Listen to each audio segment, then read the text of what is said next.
இன்றைக்கி பார்த்தீங்கன்னா நானும் வேட்டி அப்படியே வண்டி எடுத்துகிட்டு அப்படி ரோட்டோரம் போயிட்டுருந்தோம். பார்த்தா ரோட்டோரத்தில் பெரிய மாமரம். சுற்றி பார்த்தா காட்டுக்காரங்க யாருங்கன்னா காட்டுக்காரங்க யாருன்னு சொல்லிட்டு நம்ம கல் எடுத்து மேலே ஒரு 4 மாங்காய் மட்டும் இருந்துச்சு.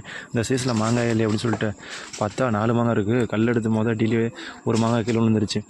அந்த மாங்காய் கீழே வந்துச்சு சொல்லிட்டு இன்னொரு 3 மாங்காய் இருக்குன்னு சொல்லிட்டு அது மறுபடியும் கல் எடுத்து அடிக்க ஆரம்பிச்சிட்டோம். ஒரு மாங்காய் கீழே வந்துருச்சு. அதை எடுத்துகிட்டு போய் வண்டியில் வச்சிட்டோம்னு சொல்லிட்டு காட்டிட்டு சொன்னோம். வண்டியில் எடுத்து போய் வேட்டை வண்டியில் வச்சுட்டு வந்துருச்சு. அப்புறம் பார்த்தா அடிக்கிறதே திருட்டு மாங்காய். சீக்கிரம் வாடான்னு சொல்லி வேட்டை கூப்பிட்டு இருந்துச்சு.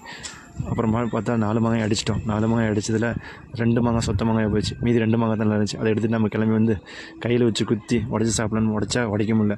மறுபடியும் கீழே குத்தி உடைக்கலான்னு உடைச்சோம். இதே மாதிரி நீங்கள் சின்ன வயசில் மாங்காய் கல்லில் உடச்சி சாப்பிட்ருந்தா கண்டிப்பாக லைக் பண்ணுங்கள், கமெண்ட் பண்ணுங்கள். நம்ம சேனலை சப்ஸ்கிரைப் பண்ண மறந்துடாதீங்க. கண்டிப்பாக ஒரு சப்ஸ்கிரைப் பண்ணிவிட்டு போங்க. அப்படியே மிளகாத்தூள் போட்டு சாப்பிட்டா நல்லாக்குன்னு சொல்லிட்டு போடும்போதே செம்ம நாக்கு எச்சு வருது. நீங்களும் இந்த மாதிரி சாப்பிட்டு பாருங்கள். சாப்பிட்டு பார்க்குறேன். சாப்பிட்டா செம்ம டேஸ்ட்டு மாங்காய்.